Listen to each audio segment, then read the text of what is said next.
Halo semuanya, selamat datang. Kali ini kita akan rakit PC dengan RTX 3070 Ti dari Galax, sekaligus spill perbaikan spek yang lebih proper gitu ya, dimana sebelumnya kita hanya menggunakan Ryzen 5 2600 yang speednya terbatas di 3,7 GHz, RAM pun cuma 2666 MHz. Terjadi bottleneck parah dan RTX 3070 Ti kalah dari RTX 4060 Ti. Nah, inilah dia part-part yang akan kita gunakan pada rakitan kali ini. Apakah dengan spek seperti ini bisa memperbaiki bottleneck dan mendongkrak performa dari RTX 3070 Ti? Mari kita mulai saja penjelasan partnya dari motherboard. Di sini kita menggunakan B550M DS3H dari Gigabyte. Akhir-akhir ini saya baru sadar kalau menggunakan motherboard budget seri A atau H ya, A untuk AMD, H untuk Intel, ternyata speed prosesor kadang dibatasi bro, mungkin karena supply listriknya kurang bagus ya untuk motherboard chipset A dan H. Oleh karena itu di sini kita berikan motherboard minimal B ya, seri B. Untuk AMD Ryzen 5000 series ini kita rekomendasikan minimal B550. Kita lihat di sini power pass-nya lebih banyak ya, yaitu 5+3 dan VRM-nya sudah diberi heatsink. Otomatis ini pengapian atau supply listriknya ke prosesor lebih bagus sehingga lebih cocok untuk prosesor yang daya dan speednya tinggi. Untuk B550M DS3H dari Gigabyte ini sendiri sudah dibekali 4 slot RAM dan 2 slot M2. Kemudian sudah support ARGB 3 pin juga. Lanjut ke prosesor, ini adalah Ryzen 5 5600 4,4 GHz. Sebenarnya dengan RTX 3070 Ti ini masih sedikit bottleneck ya. Tapi di platform AM4 ini worth it banget, apalagi harganya yang versi tray seperti ini juga sangat terjangkau. Kalau teman-teman mau prosesor yang lebih dari ini, sebaiknya langsung ke AM5 ya, yaitu ambil Ryzen 5 7500F misalnya. Kemudian di sini pendinginan ada PC Cooler K4 White dari Game Ice ya. Game Ice ini adalah sub brandnya dari PC Cooler. CPU cooler ini dibekali fan 130 mm dengan heatsink yang juga sudah berwarna putih dan 4 pipa. Di sini juga diberikan thermal paste suntik dengan spek 12,8 W per MK, sangat membantu untuk support pendinginan transfer panas dari CPU ke heatsink. Untuk pemasangan cooler tower seperti ini, pastikan bracket-bracketnya atau mountingnya itu sudah terpasang dengan erat ya. Putar bautnya hingga mentok, tapi jangan terlalu kencang ya, biar nggak dol. Pastikan semua baut sudah terpasang dengan erat ya, agar nanti pemasangan heatsink betul-betul rapat menempel kepada prosesor sehingga tidak ada celah lagi yang menghambat pengantaran panas dari CPU ke heatsink. Berikan pasta sebanyak 5 titik atau bisa juga diratakan menggunakan skop kecil biasanya. Dan jangan lupa peel atau buka plastik pengaman heatsink. Selanjutnya ada NVMe, ada Legend 850 Lite. Ini NVMe Gen 4 speed bawah ya, sekitar 4000 sampai 5000 Mbps. Tapi kelebihannya di sini kalau kita ambil yang tipe NVMe Gen 4 seperti ini, itu lebih adem sedikit dibandingkan Gen 4 yang top speed 7000-an Mbps ya. Harganya pun juga lebih terjangkau. Selanjutnya RAM, di sini RAM berwarna putih, RGB 3600 MHz. Ini perfection sih untuk RAM DDR4 di kelas 2x16GB. Harganya nggak sampai 1 juta. RGB-nya besar, heatsinknya besar, performanya juga bagus pemirsa dengan 3600 CL18. Selanjutnya JUICE atau power supply ya, ada MSI MAG A650BN. Ini minimal banget sih ya untuk RTX 3070 Ti. Akan lebih baik jika mengambil yang gold. Karena TDP dari 3070 Ti itu cukup tinggi ya, 290 watt. Power supply ini termasuk ke tier yang bagus, kualitasnya pun pastinya bagus ya. Kabel-kabelnya sudah hitam semua dan cukup lengkap, tapi di sini MSI bermain aman ya, dengan hanya memberikan 1x8 pin CPU power atau IPS ya, dan PCIe konektornya atau untuk VGA power itu 2x8 pin saja. Jadi bisa dikatakan ini pas atau lebih dari cukup lah untuk rakitan kita kali ini. Lanjut ke casing, ini sub brand dari PC cooler juga, ada CPS CB310 kalau tidak salah namanya ya. Ini full white dengan airflow yang sangat mantap. Ruangan di dalamnya juga lebih besar dari casing M-ATX kebanyakan, di mana slot PCIe-nya ada 5, dan di bagian atas itu lega sekali untuk pemasangan radiator 280 dan 240. Casing ini juga pernah saya pakai sebelumnya yang versi hitamnya, dan hasil rakitannya rapi sekali dan performa airflow-nya bagus. Ngomong-ngomong soal airflow, di sini saya tambahkan 4 buah fan, 3 buah fan intake LED putih dari Dark Flash, kemudian 1 buah fan putih non LED atau non RGB dari Olympus Gamma untuk X-House. Kalau fan intake lebih banyak daripada X-House itu namanya positive air pressure ya. Jadi lebih baik positif daripada negatif. Lebih banyakkan sedikit fan intake daripada X-House.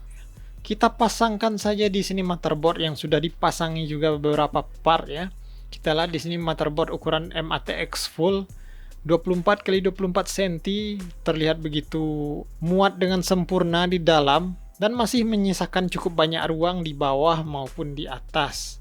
PC cooler K6 ini yang termasuk tower yang cukup tinggi ya, juga masuk dengan sempurna, tidak mentok dengan tempered glass-nya. Oke, inilah dia power supply MSI MAGA 650BN ya. Sayangnya di sini power supply ini tidak ready upgrade untuk rakitan yang saat ini. Upgrade dari RTX 3070 Ti yang terasa itu mungkin RTX 4070 Ti atau Super gitu ya. Bisa saja sih menggunakan 650 watt bronze, tapi sayangnya 4070 sudah menggunakan 12 pin ya atau ATX 5. Jadi PC ini memang speknya sudah mentok ya, tidak perlu di-upgrade lagi karena kebutuhan gamingnya juga tidak tinggi-tinggi amat. Kebanyakan hanya game e-sport dengan menggunakan monitor Full HD refresh rate tinggi.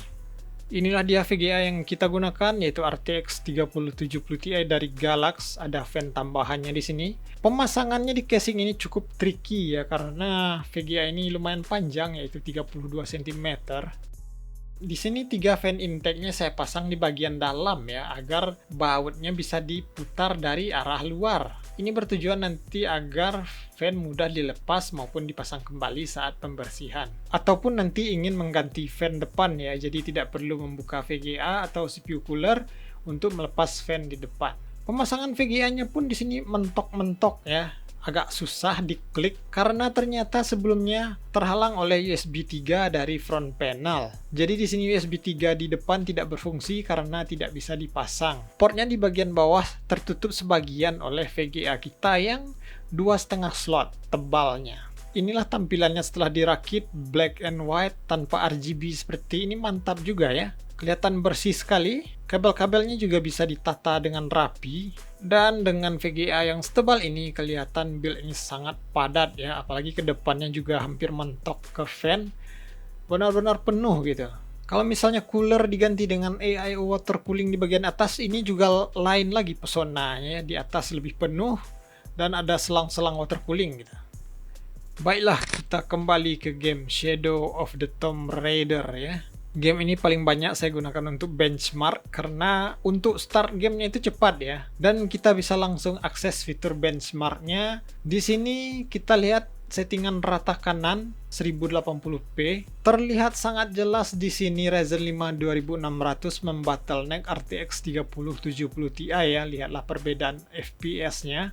Bisa sampai beda 50-an FPS. Jadi bagi teman-teman yang rakit PC, pertimbangkan, lihat-lihat dulu speknya ya, keseimbangan antara prosesor dan VGA, apakah tidak terjadi bottleneck. Kalau bottleneck nggak apa-apa sih sebenarnya, nggak bahaya, cuma potensi dari VGA nggak keluar sepenuhnya. Dan inilah dia akhirnya RTX 3070 Ti kita bisa mengalahkan RTX 4060 Ti, sebagaimana performa pure-nya memang seperti itu, sekitar 13% lebih tinggi dari 4060 Ti. Tapi walaupun bagaimanapun 4060 Ti lebih bagus bosku, karena kita perhatikan juga di sini GPU power ya, atau dayanya. 4060 Ti hanya 150-an watt, sementara RTX 3070 Ti kita menjadi donatur PLN dengan hampir 300-an watt konsumsi listrik.